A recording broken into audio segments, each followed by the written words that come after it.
各位朋友，大家好，歡迎來到我片頭客家大學堂。相信大家都去過澳門去啊？澳門俾人印象係乜嘅呢？有好多賭場、酒店、教堂、餐飲、小店。睇你知道冇？澳門人就有好多客家人嘅喎。今日來到澳門嘅家宴同鄉會，後面呢請到兩隻會長，一隻叫黃前創先生，一隻叫林耀元先生。以前來到都唔知澳門有客家嘅同鄉會咧。澳門有幾多客家人住嘅？澳門而家總數上係超過10萬嘅。超過10萬啊，多喎。澳門本身在中山嘅地方，你好自然呢，澳門呢就好多中山人，因為中山裏邊就好多客家人。澳門有好多中山嘅五桂山人啊，中山嘅潭州人啊，還有中山嘅神灣人啊，還有後期來到澳門嘅就梅州人啊、河南人啊、元天人啊。非洲多嘛？非洲就唔算多嘅。睇我知道就廿善會，然後台山，見到台山有隻地方我拆開。係啊。有啊。有。澳門入邊就係屬於事業體系嘅附近咧，以前都有客家人來到澳門㗎嘛。客家人可以講又係澳門嘅人出名。澳門三個島嘛，澳門半島、氹仔島、路環島。咁就連成一線啦，以前就分開㗎嘛。而搭土船過去嘅。見到有橋啊。路環島有2個村，即係客家人，一個黑沙村，一個九澳村。九澳村啊，是過年前去過。係啊。係啊，老仔都通過話咧，喺老嘅非洲嘅客家話相差唔幾。九澳黑沙嗰度人講嘅客家話即係非洲口音。係啊，我非洲口音。其實幾多年咧？查過族譜，亦都係保留咗明清時期嘅土地契約。佢啲族譜裏邊咧，有啲相中咧，又係九澳村裏邊嘅比較多年嘅出相。相中嘅就寫到後秦時，新嚟到五華，到非洲，到上山。人潮就嚟到今年嗰300-400年前幾多年，跨海而來，就係嘅前海，去到路環去做農耕生活。就係嘅前海人潮就開放變嘅合適元素嚟。而家好像五桂山嗰度上古嘅基礎嘅客家人。佢哋也係五華嚟噶嘛？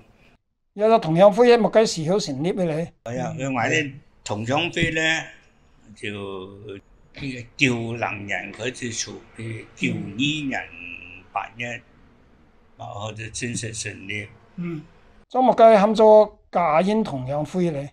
因為成立之時咧，嗰時潮南人大部分就係我哋梅州人啊，回僑為主。當時就有2個名稱俾大家選擇，一個就梅州同鄉會，一個家宴同鄉會。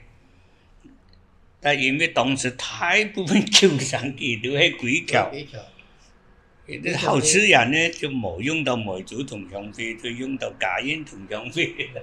但你家宴係表示嘅家宴唔熟噶嘛？係啊，就唔係梅州咧，就請啊梅省因為家宴呢就老招牌。回僑他老年間咧係做懷舊嘅情感，因為後世人當時就大家就用到家宴同鄉會，就冇用到梅州同鄉會。有條件啦，會員有幾多人啊？註冊嘅會員咧有700幾嘅係啊。除咗家宴同鄉會咁嘛，同埋嗰啲河源同鄉會啊，非洲同鄉會人咁嘅東西咧。有嘅。有呀。睇呢隻毛就比較講客家總會人嘅。有，要佢冚到客數沙屯連客仲啲。哦，有冇講客家嘅咧？要，但係好多都唔想講客家話嘅啦。哦，因為都正常啦，香港、澳門都以粵語為主。日條嚟講有乜嘅法通咧？法通就每人嘅新春敬老團拜。新春敬老團拜。哦。同佢老人家派嘅紅包啊、年會獎啊、敬老利是啊。敬老利是。還有嘅每人要派嘅獎學金。獎學金。比較優秀嘅非人子。非人子。就睇到呢啲咧有條件咧。有乜嘅要求？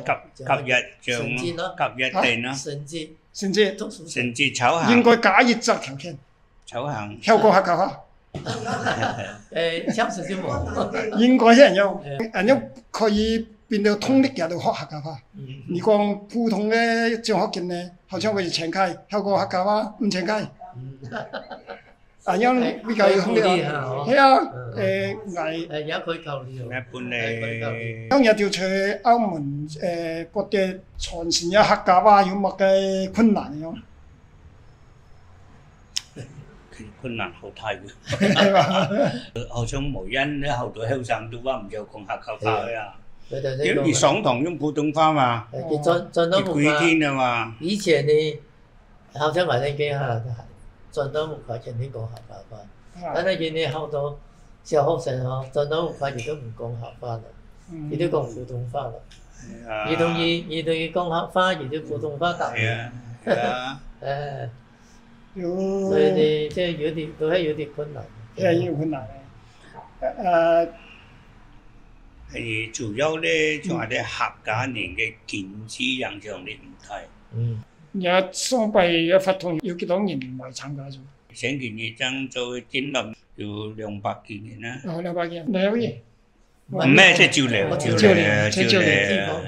8-90蚊。如果冇低嘅都專業賣照料嘅法通啊。有嘅後生啊嘛，每人都會夠嘅。每人都夠。每人都夠啲，又學夠個學生啊，你先賣做啊，啲參觀訪問啊。澳門同香港差唔多，大概才5萬人開書，大部分都學教嘅教學語言又變去講潮話咯。